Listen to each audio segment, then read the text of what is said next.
갈라디아서는 하나님께서 성령께서 교회를 세워서 양육을 시키는데 은혜의 복음을 통해서 양육을 시킨다.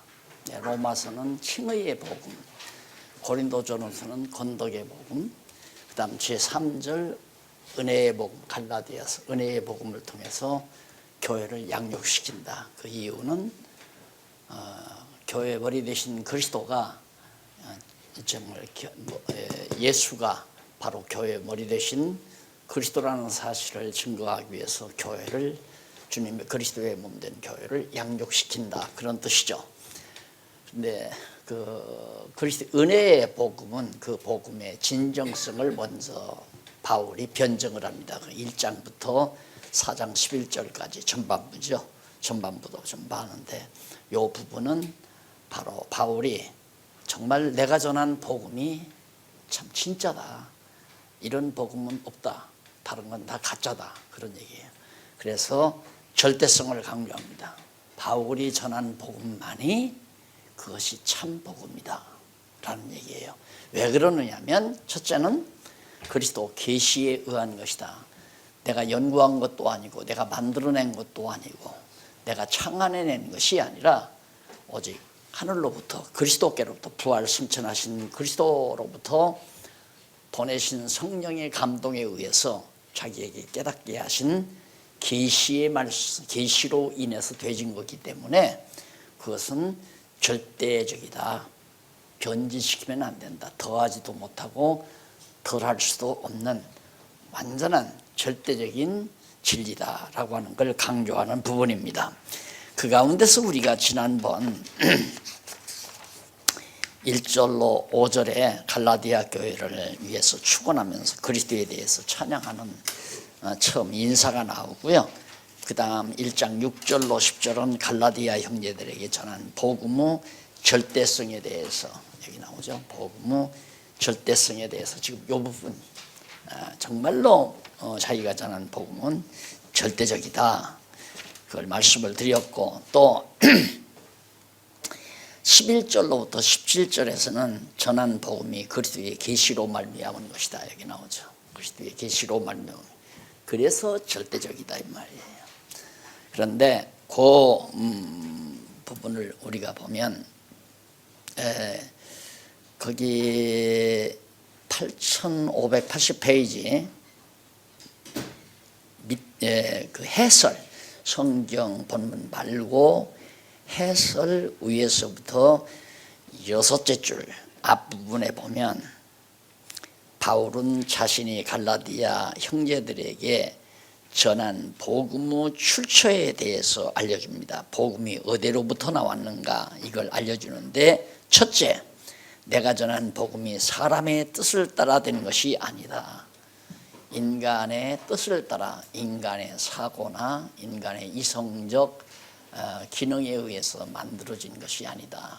인간의 이성적 사고에서 나오는 내용들은 철학이에요. 철학과 신학이 다른 것이 뭐냐면, 철학은 인간의 이성적 바탕에서 나오는 것이 철학이고, 신학은 하나님의 계시로부터 오는 것이 신학이고, 전혀 달라요. 출처가 다르잖아요. 그래서 철학과 신학은 결국 전혀 본질적으로 다르다. 그래서 만나기는 만나지만은 철학과 신학이 만나는데 어디서 만나는 중간 과정에서 만나면서 결국에는 철학은 무너져 버리고 말아요. 왜? 주어도 바뀌고 동사가 바뀌니까. 철학과 신학이 이렇게 쭉 이렇게 만나다가 딱 가서 만나보니까 내가 주어를 잘못했구나. 주어를 하나님으로 바꾸고, 또 동사를 하나님이 하게 하신다로, 하나님이 하신다로 동사가 바뀌어져 버리니까 철학적 이론이 다 무너져 버리고 말죠. 그래서 이제 빌립보서에 보면 골로새서에 철학을 다 격파시킨다고 그랬죠. 하나님의 말씀이 철학을 격파시킨다.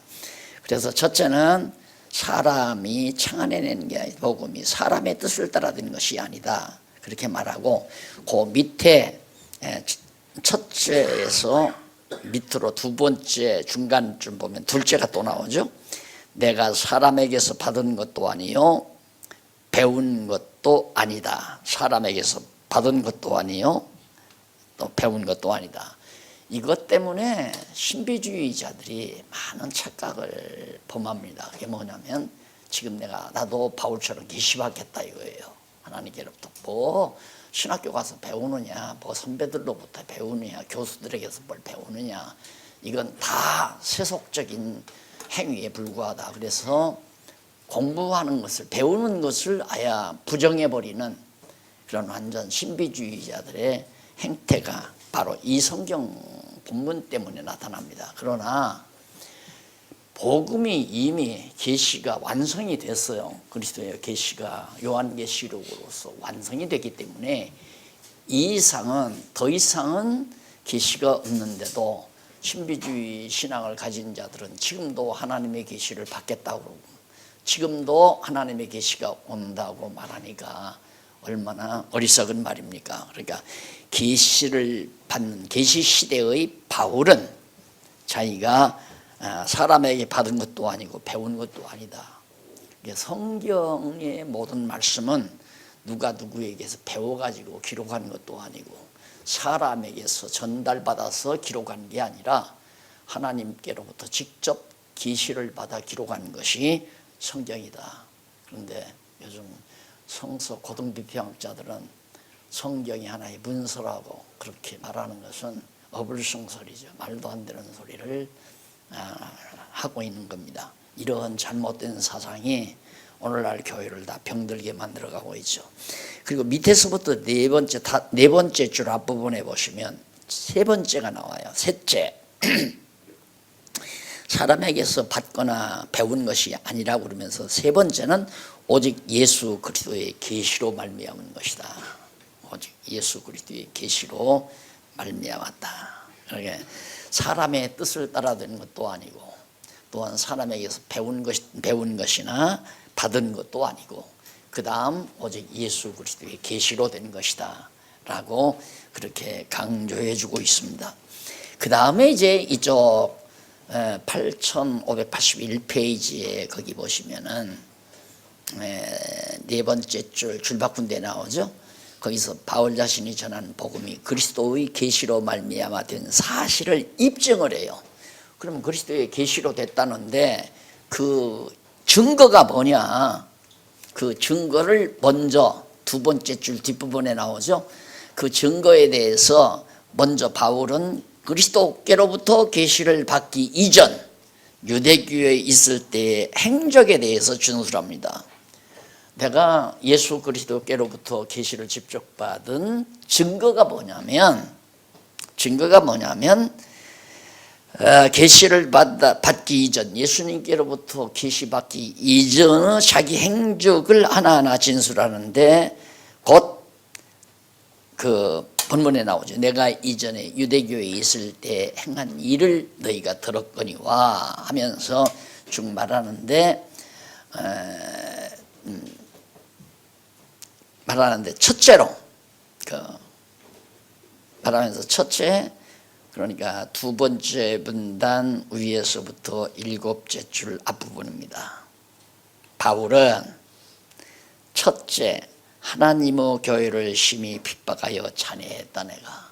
그러니까 예수 그리스도께로부터 계시를 직접 받기 이전에는 내가 하나님의 교회를 심히 박해했던 사람이다. 그리고 두 번째는 뭐냐면 그 밑에 두 번째 줄, 거기서부터 첫째로부터 밑으로 두 번째 줄 뒷부분에 보면 둘째, 내 동족 중 여러 영갑자보다 유대교를 지나치게 믿었다. 내가 유대교의 사람들, 동년배 사람들보다 그 당시에 바리새인이나 서기관들 또 유대교 지도자들에 비해서 동년배 가운데서 자기가 정말 얼마나 열심히 지나치게 유대교를 믿었는지 모른다. 내가 그런 사람이다. 그리고 셋째는 그 밑에 또 두 번째 나오죠. 거기서부터 밑으로 두 번째. 셋째, 내 조상의 유전에 대하여 더욱 열심히 있었다. 조상의 유전. 그러니까 조상들이 물려준 교훈, 그것이 이제 사내들인 공예가 유대교인들에게 가르쳐주는 그들의 이제 교훈집 있잖아요. 그 교훈집을 열심히 자기는 따랐던 것이다. 이런 말로, 그러니 내가 그리스도에게 계시받기 전에 그렇게 살았는데 그리스도가 계시가 없이, 그리스도의 계시가 없이 내가 어떻게 이 놀라운 복음을 내가 깨달았겠느냐. 하나님께로부터 직접 받아서 깨달은 것이다. 그러면서 이제 다음은 바울 전에 그리스도께로부터, 그 줄바꾼데 나오죠. 바울 전에 그리스도께로부터 계시를 받게 된 동기, 어떻게 해서 내가 예수님에게 계시를 받게 됐는가, 그 동기에 대해서 진술을 해요. 그 진술을 하는데 두 번째 문단, 바로 네 번째 중간에 보면 첫째, 그 동기가 뭐냐, 바로 첫째, 자신을 부르신 자에 대해서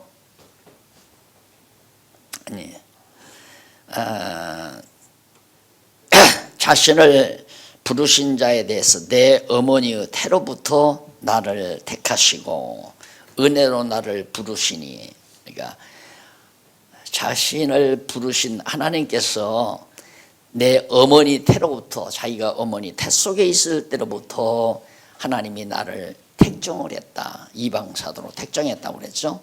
그래서 나를 은혜로 부르셨다. 누가? 예수 그리스도가. 그러면서 두 번째는 밑에서 세 번째 줄 뒷부분에 나옵니다. 자신을 부르신 목적에 대해서 말해요. 그 아들을 이방에 전하기 위하여 나를 불렀다. 목적은 왜 하나님께서 은혜로 나를 불렀는가? 이방의 복음을 전하게 하기 위해서. 그 다음 셋째는 8582페이지 제일 위에 앞부분에 나오죠.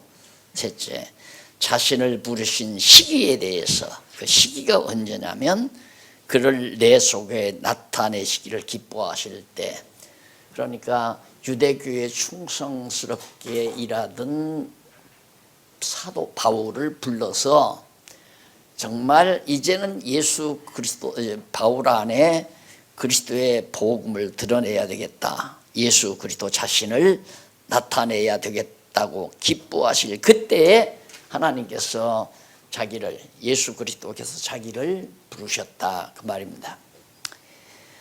그 다음은 이제 그 줄바꾼 데 나오는데 그리스도께로부터 다메섹 도상에서 부름을 받은 그 후 행적. 그러면 내가 부름을 받아 다메섹 도상에서 부름 받은 이후에, 그러면 나는 어떤 그 이후의 행적이 뭐냐, 나는 어떻게 살았는가.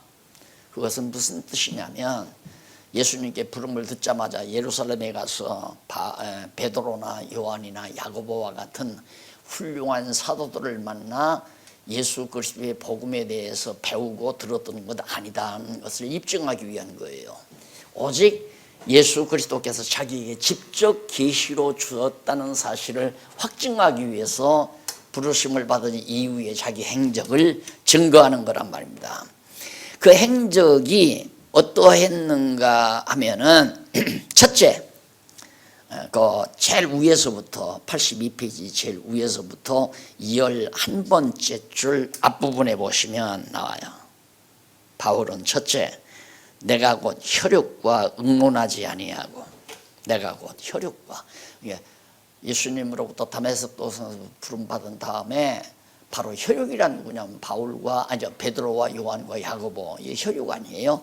이런 혈육 육체를 가진 인간을 만나서 의논하거나 배운 게 아니다, 이 말입니다. 아니하고라고 했습니다. 그 다음에 이제 둘째는 그 뒤에 나옵니다. 둘째는 나보다 먼저 사도된 자들을 만나려고 예루살렘으로 가지 않았다. 베드로와 요한이나 야고보를 만나려고 예루살렘으로 자기가 간 것이 아니다. 그 다음 그 밑에 셋째 나오죠. 셋째, 오직 아라비아로 갔다가 다메섹으로 돌아갔노라. 아라비아는 이제 바로 어디냐면, 아라비아는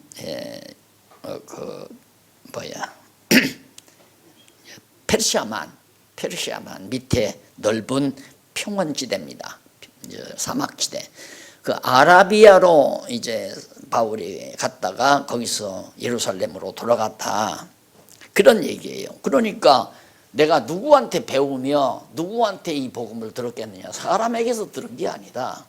예수 그리스도로부터 직접 내가 이 복음을 들은 것이다 라고 하는 걸 몇 가지 근거와 이유를 설명하면서 사도 바울이 예수 그리스도의 계시에 의한 것임을 강조하면서 복음은 절대성을 지니고 있는 것이다.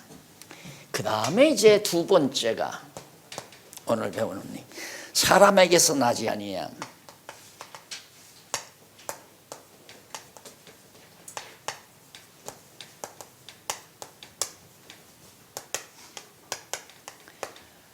아, 1장 18절로부터 2장 14절까지 내용입니다.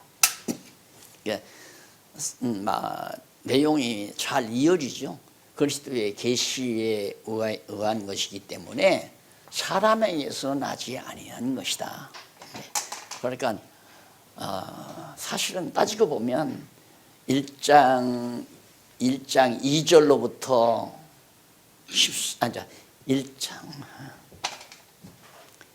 1장에서부터 2장 14절까지의 복음의 절대성 강조를 간단하게 요약하면 그리스도의 계시에 의한 것이기 때문에 사람에게서 난 것이 아니다. 14절 끝나잖아요. 그 얘기예요. 그러니까 1장에서 2장 14절까지를 가장 간략하게 의미적으로 요약 정리를 하면 그리스도의 계시에 의한 것이므로 사람에게서 나지 아니한 것이다. 바로 그렇기 때문에 바울이 전한 복음이 절대적이다. 자, 이 정도 되면 우리가 전해야 될 복음이 뭐냐? 바울이 말하는 이 복음을 전해야 되죠. 그 복음은 물론 로마서도 되죠. 고린도전서, 그 다음 갈라디아서, 그 다음 에베소, 빌립보, 골로새, 바울 서신에 다 나와요. 히브리서도 바울의 기록이라고 학자들이 많이 하죠. 그 다음 이제 히브리, 요한, 야고보, 베드로 전후, 야고보, 베드로 전후, 요한 1, 2, 3, 야고보나 베드로나 요한이나 바울이 그러죠. 아주 훌륭한 사도들, 그 당시에 그게 베드로, 요한, 야고보 아니에요? 이런 자들에게 배운 게 아니다. 그러니까 그들이 전하는 복음은 아주 간단해요. 베드로 전후, 요한 1, 2, 3, 요한 1, 2, 3하고 그 다음 이제 야고보서하고 히브리 야고보, 베드로 전후, 요한 1, 2, 3, 유다서가 하나 더 있죠. 유다. 네 사도들이 기록한 것은 아주 작습니다. 신약 성경에. 그리고는 복음서 빼고는 다 사도 바울이 기록하다시피 했기 때문에 바로 신약 성경이 복음이라고 하는 것이 바로 그런 의미에서 복음이라고 말한다. 신약 성경에 기록된 내용 이외에는 복음이라는 게 없어요. 절대적이에요. 그 이상을 전해도 안 되고 그 이하를 전해도 안 되죠. 신약 성경의 내용만 잘 전하고 가르치는 것이 오늘 우리 교사된 우리들의 임무고 사명이다. 그런데 자꾸 우리는 이 복음을 알려주려는 데 목적이 있는 것이 아니라 목회를 하려는 데 목적이 있단 말입니다. 참 이게 안타까운 거예요. 참 목사님들이 매우 듣기 싫으시겠지만은 어쩔 수 없어요. 들어서야지. 이건 이 말을 하기 위해서 내가 이 강의를 하는 거니까. 우리를 하나님께서 교사로 부르신 이유는 성경에 기록된 이 복음을 가르치라고 하나님께서 우리를 불렀는데 우리는 목회하려고. 목회한다는 것은 우리 전통적인 목회를 말하는 거예요. 그냥 사람을 끌어모아서 하나의 집단을 이루어서 하나의 단체를 이루어서 집을 짓고 거기서 내 생활터전을 닫고 그런 게 목회 아니에요? 목회를 하기 위해서 우리는 성경을 이용한단 말입니다. 이용. 그냥 성경 자체를 풀어 가르치려고 하지 않고 목회를 하기 위해 성경을 인용하는 거죠. 성경 몇 구절 말해놓고 내가 그냥 설명을 해서 성도들 아니면 열심내게 하고 충성하게 만드는 그게 바로 설교고 그게 목회 아니에요. 이것이 실제로 우리 안에 있기 때문에 사실은 바울을 만나게 되면 혼나죠. 바울을 만나게 되면 절대 이것 이상을 말하는 건 거짓 선생이라고 그랬잖아요. 여기 본문에 다 나와요. 유대교 거짓 선생들이 와서 자꾸 바울이 가르쳐준 복음의 내용 이외의 것을 자꾸 말하니까 그걸 지금 사도 바울이 이제 마지막 생활 부분에서는 자꾸 경계하고 있는 거거든요. 그러면 사람에게서 나지 아니했다는 사실을 얘기하는데 첫째, 먼저 1장 18절로 24절에 보면 소명받은 3년 후 게바와 야고보만 만난 사실을 강조합니다. 사람에게서 나지 않았다는 것을 증거하기 위해서 내가 예수 그리스도에게 다메섹 도상에서 부름받은 이유 사람을 만났다면 3년 후에 3년이 지나서 게바와 야고보만 만났다.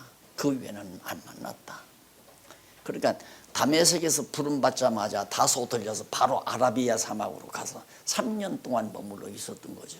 그 3년 머물러 있으면서 성령 보혜사 성령에서 직접 이 복음의 내용을 계시받은 겁니다. 그러니까 사람에게서 나지 아니한 거 아니에요? 자, 그 다음 이제 그리스도의 계시에 의했다는 것을 강조하는 얘기예요. 자, 그 다음 2장 1절로 5절에 보면 복음을 제출한 것과 할례를 받지 않게 한 이유를 진술합니다. 사람에게서 나지 아니한 사실을 또 입증하기 위해서 내가 복음을 아라비아 사막에서 아라비아에 가서 3년 동안 계시로 받은 이 복음을 제출했다. 누구에게? 사사로이 베드로와 야고보와 같은 그런 자들에게 제출을 했다. 그리고 유대교의 전통인 할례도 받지 않게 했다. 그 이유가 무엇인가?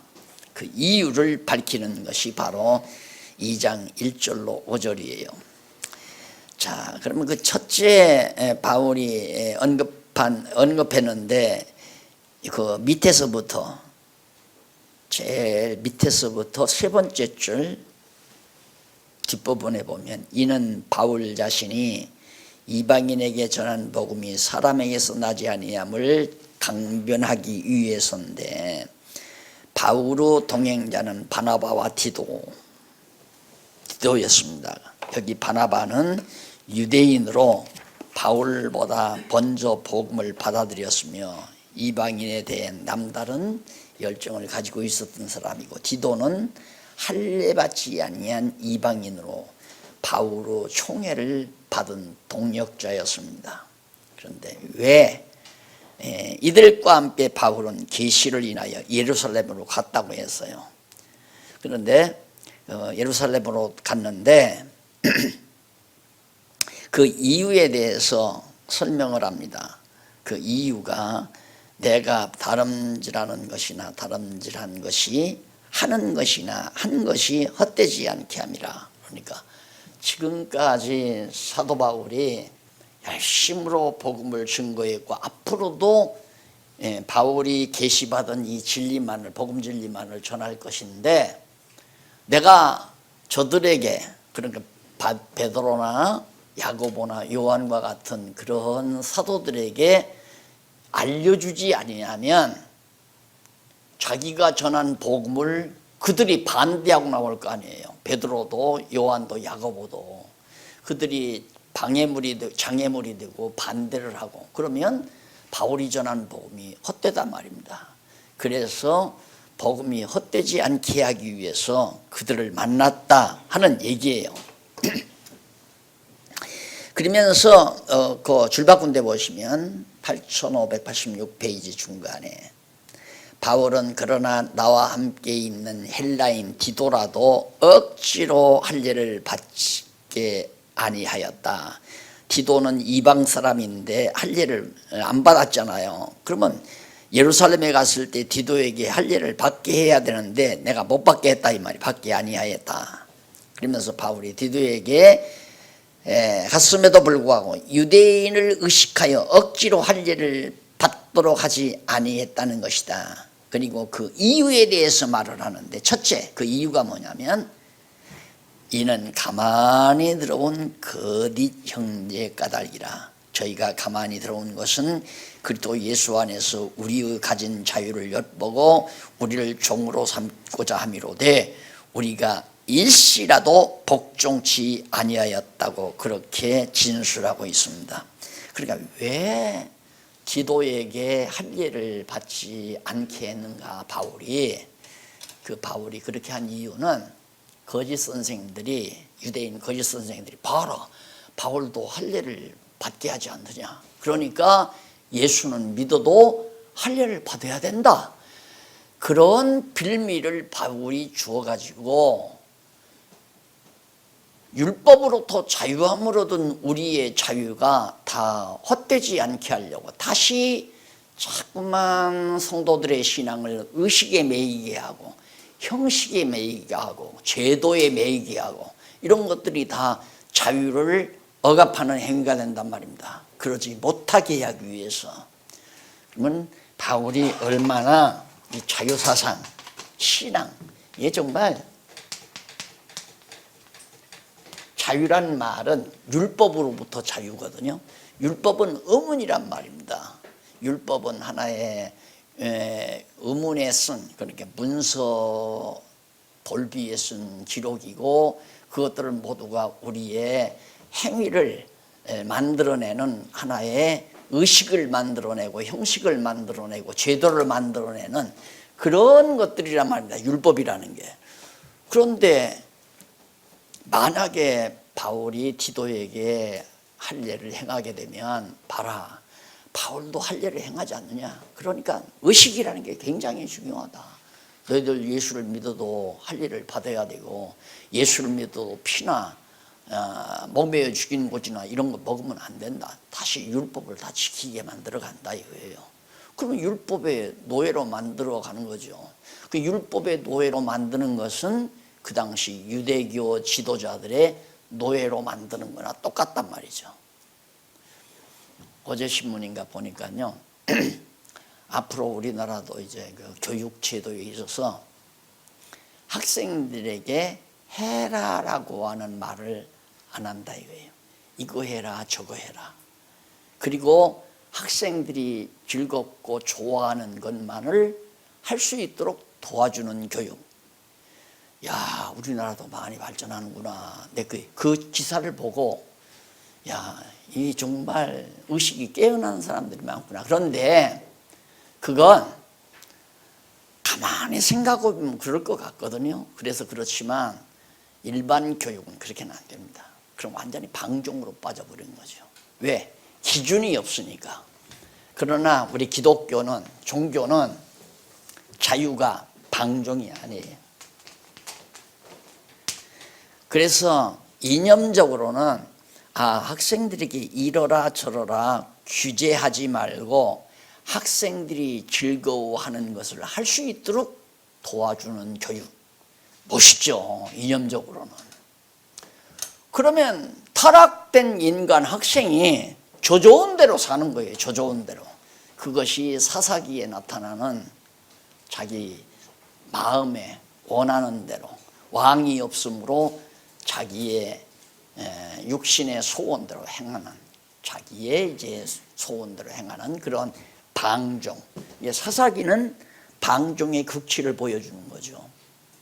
그러나 우리 기독교는 방종이 아니에요. 진리의 말씀, 성령이 우리에게 진리를 깨닫게 해서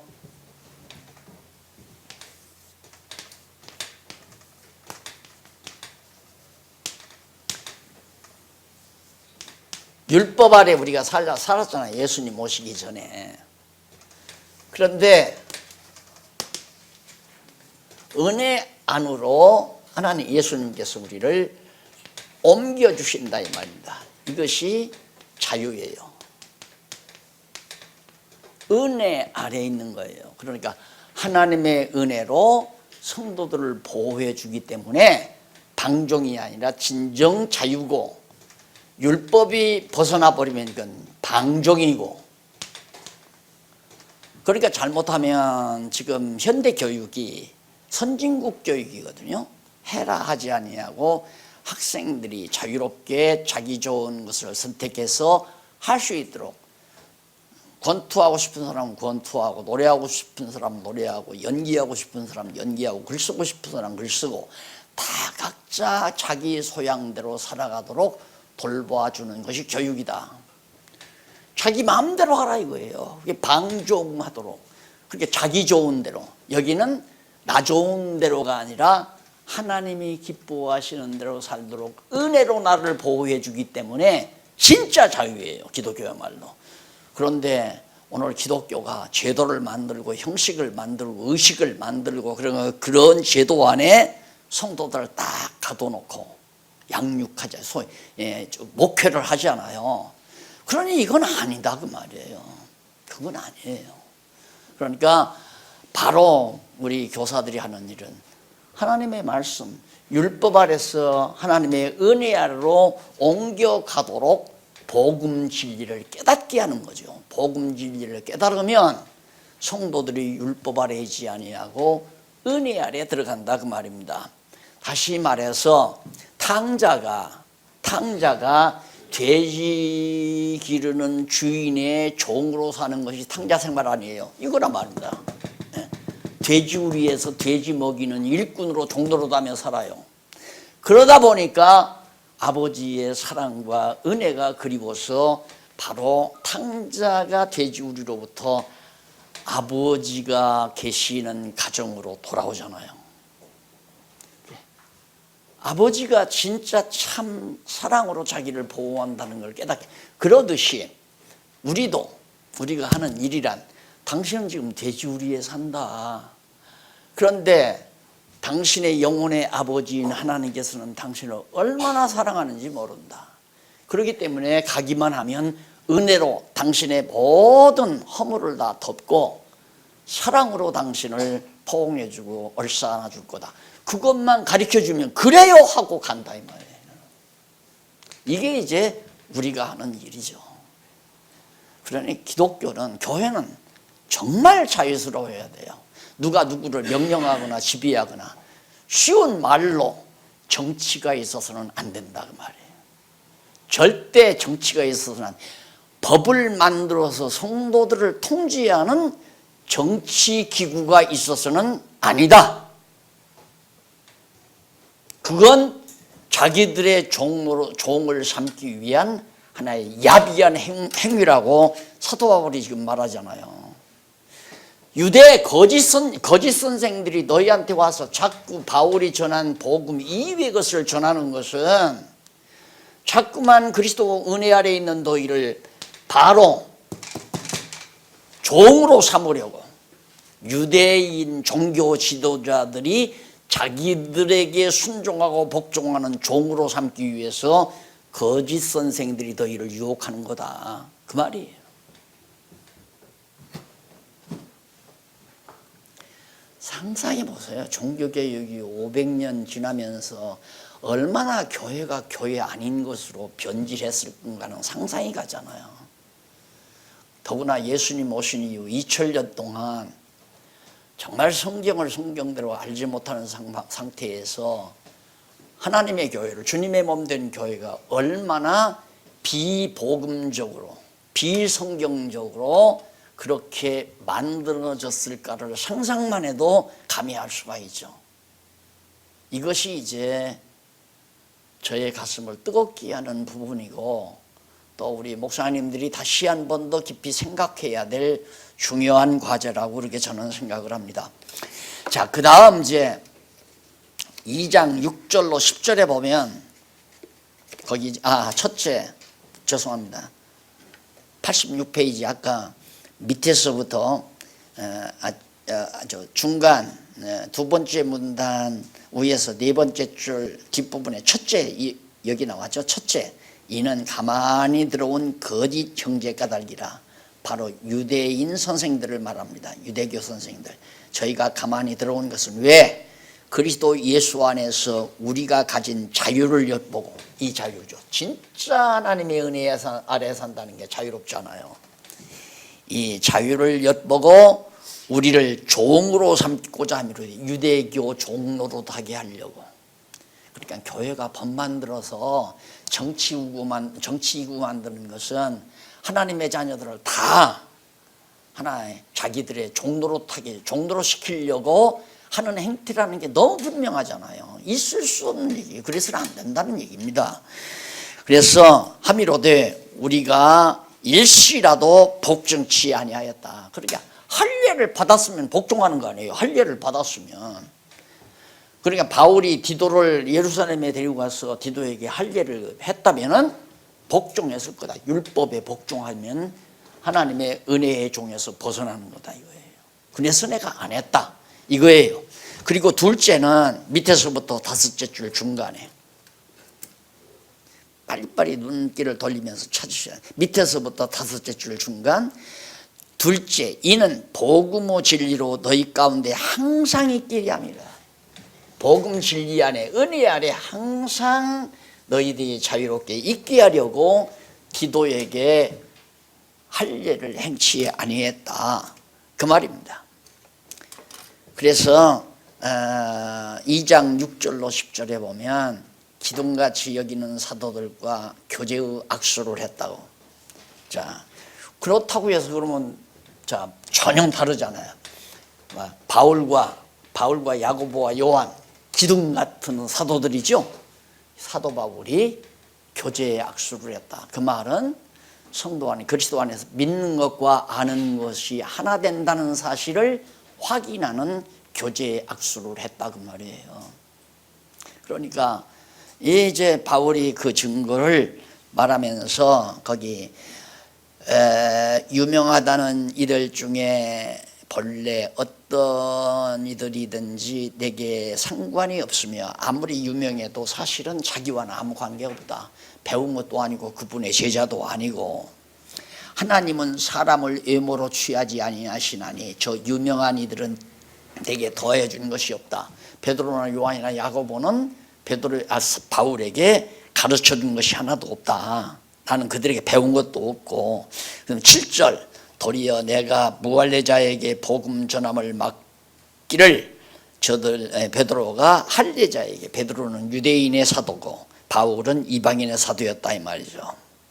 그래서 8절 베드로에게 역사하사 그를 할례자의 사도로 삼으시니가 또한 내게 역사하사 나를 이방인의 사도로 삼으셨느니라. 그러니까 똑같이 사도로 삼은 것은 베드로를 유대인의 사도로, 사도 바울을 이방인의 사도로 성령께서 주님께서 삼았기 때문에 그래서 우리는 교제의 악수를 하는 것이다. 그러니까 베드로와 내가 다른 게 아니다. 그런데 요즘 이 고약한 고등비평학자들은 베드로 기독교, 베드로 종교, 그 다음 바울 종교, 야고보 종교, 예수 종교 다 다르다 이거예요.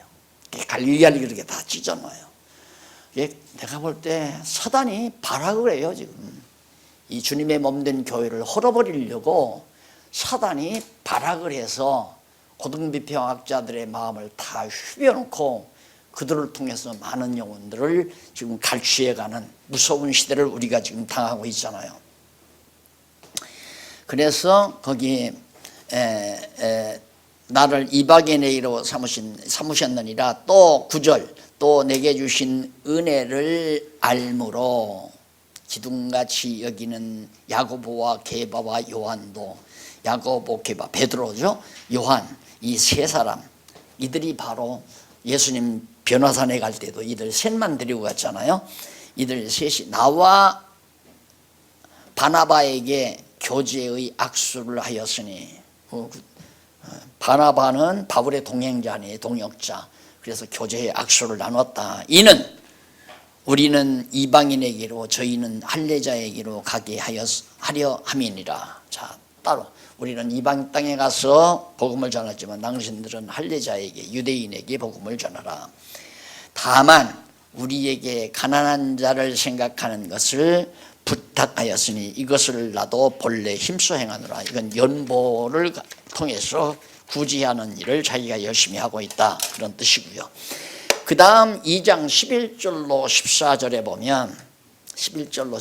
보면 게바의 유대적인 외식 행위에 대해 면책한 사실을 진술합니다. 다 아시는 얘기죠.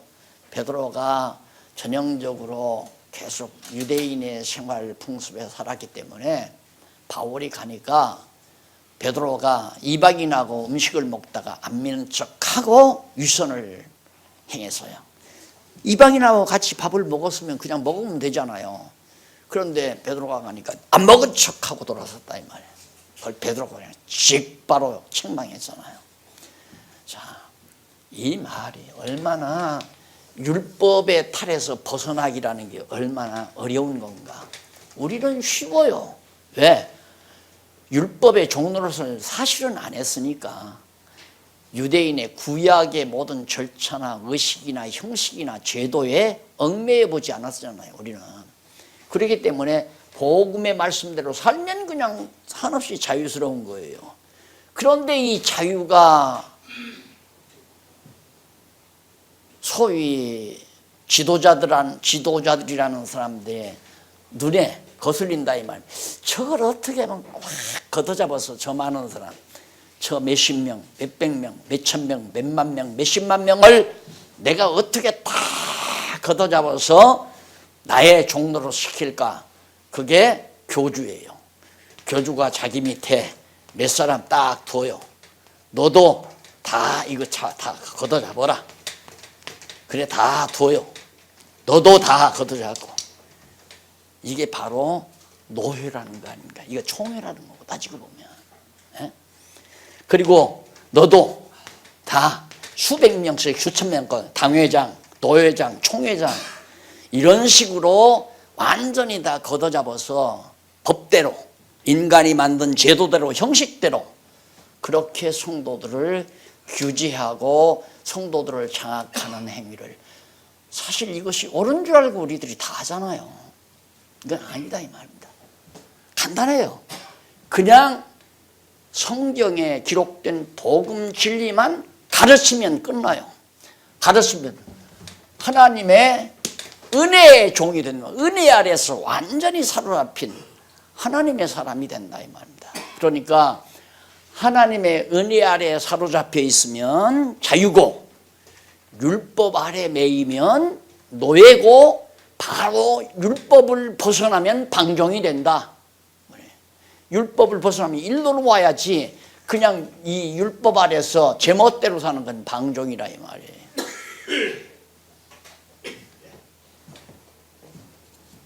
이게 방종을 규제하려니까 율법으로 제도로 형식으로 다 얽어매야 되잖아요. 아, 너 그러면 죽어. 너 면책이야. 너 면직당해. 너 책벌할 거야. 너 이렇게 주일날 안 나오면, 당신은 몇 분 안 나오면 별명부로 옮겨간다. 6개월 동안 출석 안 하면 별명부다. 그 다음에 1년, 3년 안 나오면 그냥 완전히 별명부에서 제명한다. 이게 다 법으로 만들어 놓은 것들이란 말입니다. 그걸 나도 그랬지만 지금까지 다 옳은 줄 알고 다 따랐잖아요. 이런 말씀을 우리가 접할 때마다 두려움이 앞서는 거죠. 정말 이래서는 안 되는 거구나 하는 걸. 자, 그 다음 게바 유대인의 외식 행위에 대해서 책망을 하면서 그 다음에 이제 두 번째, 여기 나오죠. 이 두 번째, 은혜성 확증입니다. 복음의 은혜성 확증. 여기 나오죠. 이것이 2장 15절로부터 4장 11절, 4장 11절까지 나오죠. 자, 바로 은혜성이에요. 은혜 아래에서만이 진짜 자유로워요. 그래서 진리가 너희를 자유케 하리라. 내가 가장 늘 내리에 생각하고 사는 사람은 진리 안에서는 정말 자유함이 있다. 정치적인 자유도 아니고 진리가 우리를 자유롭게 하는 진정한 자유. 자, 이 은혜성에 대한 강조를 이제 사도 바울이, 그러니까 복음은 참으로 진정한 복음이다. 참된 복음이다. 복음이. 그걸 변증하기 위해서 복음은 절대적이다. 그러니까 참된 거다. 그 다음에 복음은 은혜로다. 은혜성을 지니고 있다. 그래서 진정한 복음이다. 바로 그겁니다. 그래서 이 은혜성에 대한 확증은 2장 15절로부터 기도하십시다. 하나님 아버지, 세상이 점점 어두워져 갑니다. 진리가 점점 가리워져 가는 이 험악한 시대에 우리를 불러주신 하나님 아버지, 뜻이 어디에 있는가를 저희들이 짐작할 수 있습니다. 하나님 아버지, 오늘 또 진리를 위해서 살아가는 동역자들과 함께 잠시 하루 일과를 같이 보낼 수 있게 하신 걸 감사드립니다. 아무리 거짓 진리가 세상을 어둡게 한다 할지라도 작은 불빛이라도 우리들이 비춰갈 수 있는 귀한 일에 쓰임받게 하심을 참으로 감사드립니다. 무엇보다도 사랑하는 동역자들에게 지혜와 총명을 주시고 진리를 사랑하는 뜨거운 열정을 허락해 주셔서 선한 진리 싸움에 응전하는 슬기로운 종들로 쓰임받게 하시옵소서. 예수님 이름으로 기도드립니다.